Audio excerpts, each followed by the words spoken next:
বোরকা। আমি দেখাতে পাচ্ছি, একটু এই পাশে আসবেন আপনারা। এখানে বোরকার একটা অংশ দিয়ে এটা ঢাকা হয়েছে এবং এখানে পুকুর থেকে পানি নিয়ে আসা হয়। অনুরোধ করছি, যারা সহযোগিতা করতে চান দেশ থেকে বিদেশ থেকে, দয়া করে এখানে এসে বা কাউকে পাঠিয়ে সহযোগিতা করুন। আমার বিকাশ নাম্বারে দিয়েন না, আমি এই দায়িত্ব নেব না, আমি এগুলো করিও না। ওনার মায়ের কোনো মোবাইল নাম্বার নাই।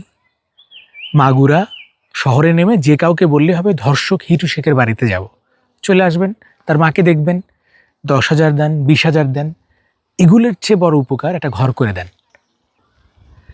নিজ নান্দুয়ানি গ্রাম, হিটু শেখের বাড়ি। প্রায় সব কিছুই শেষের দিকে। আর কয়েকদিন পর ধর্ষক হিটু শেখের ফাঁসি হতে পারে। তার 2 সন্তানের 10 বছর কিংবা 14 বছর সশ্রম কারাদণ্ড হতে পারে। হিটু শেখের স্ত্রীর 10 বছর 14 বছর সশ্রম কারাদণ্ড হতে পারে। এই মুহূর্তে আছি নিজ নান্দুয়ালি মাগুরা, হিটু শেখের বাড়িতে। কিচ্ছু নাই। তার মা পাগলের মতো ঘোরাঘুরি করছে আশপাশ দিয়ে, বিভিন্ন জায়গায় খাবারের জন্য ধর্ণা দিচ্ছে। সকালে খায়, দুপুরে খায় না, রাত্রে খায়। মাথা নষ্ট হয়ে গেছে সন্তানের চিন্তায়, নাতি নাতনির চিন্তায়, এবং এই বাড়িঘর তার নাই। যারা প্রায় বলেন কিছু একটা করে দিবেন, রনি ভাই কিছু একটা করে দেন, যখনই আসি মাগুরাতে তখনই তার মাকে আমি সাহায্য সহযোগিতা করার চেষ্টা করি। আমরা যারা করি হয়তো নগদ কিছু টাকা দিই কিংবা সামান্য কিছু বাজার করে দেই, এটুকুই আমরা পারি। একটা জিনিস দেখাবো ভাই, জীবন কতটা কঠিন, একটা জিনিস দেখাবো, একটা টয়লেট দেখাবো। আমার মনে আছে অনেক আগে আমি এরকম টয়লেটে পায়খানা করছি, আমার মনে আছে। সেই রকম একটা টয়লেট দেখাবো। মানে আমার আত্মীয় স্বজনের এরকমই টয়লেট ছিল, কলার পাতা, এবং তার গেটটা কি জানেন? গেটটা হচ্ছে বোরকা, একটা বোরকা দিয়ে সেই গেটটা বানানো হয়েছে। আমি একটু দেখাবো এই টয়লেটটা। এখানে একটা টয়লেট ছিল, সেই টয়লেটটা ভেঙে ফেলছে। যারা লুটপাট করছে তারা গাছগাছালি লুটপাট করছে, দরজা জানালা লুটপাট করছে, টয়লেটের দরজা জানালা লুটপাট করছে, সব কিছু। এই হচ্ছে টয়লেট, কলার পাতা দিয়ে এটা বানাইছে হিটু শেখের মা। বাংলাদেশে স্যানিটারি ল্যাট্রিন আসার পরে এরকম টয়লেট আর নাই।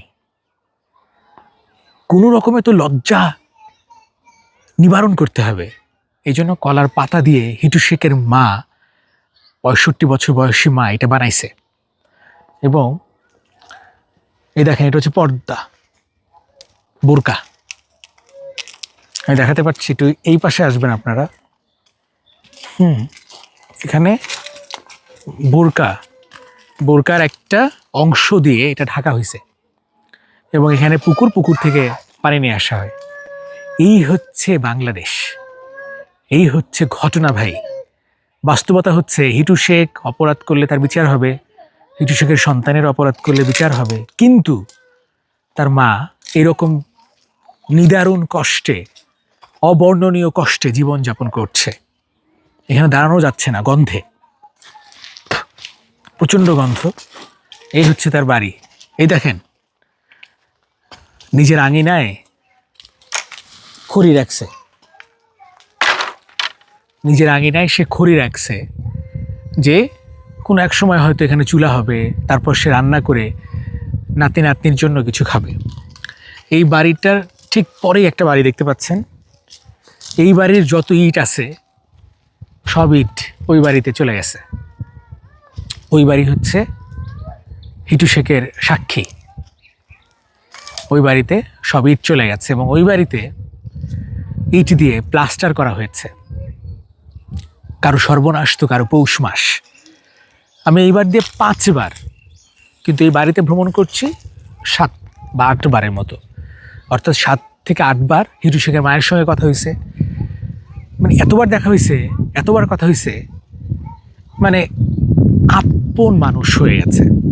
হিটু শেখের মায়ের চোখ দিয়ে পানিও পড়ে না। আর আজকে চেষ্টা করলো কিন্তু পানি পড়তেছে না, শুকায় গেছে। আমার প্রশ্ন, সন্তান নাতির জন্য মা আর কত কষ্ট করবে?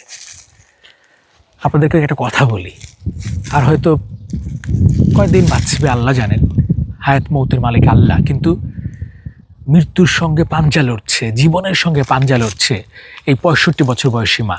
হাত ভেঙে গেছে, এখানে দুই পাশে হাতে পচারি হয়ে গেছে, পচন রোগ হয়ে গেছে গলায় পায়ে। আজকে আবার আদালতে সিঁড়ির থেকে পড়ে গেছে, পা গেছে মুচকে, ডান পা, দাঁড়াতেও পারছে না, ফুলে গেছে এরকম।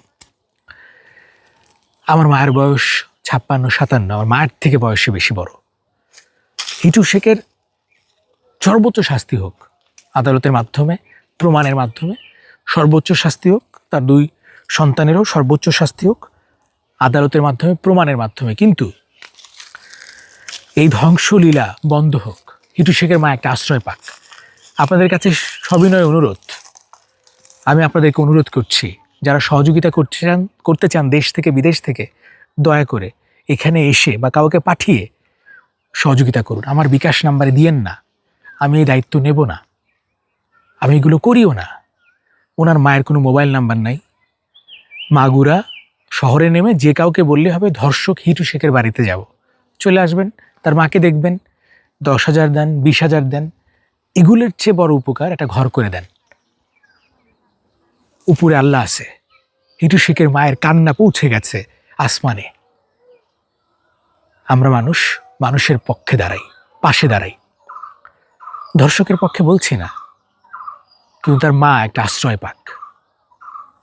এটাই এই ছোট ক্ষুদ্র মানুষ নাহিদ রনির চাওয়া।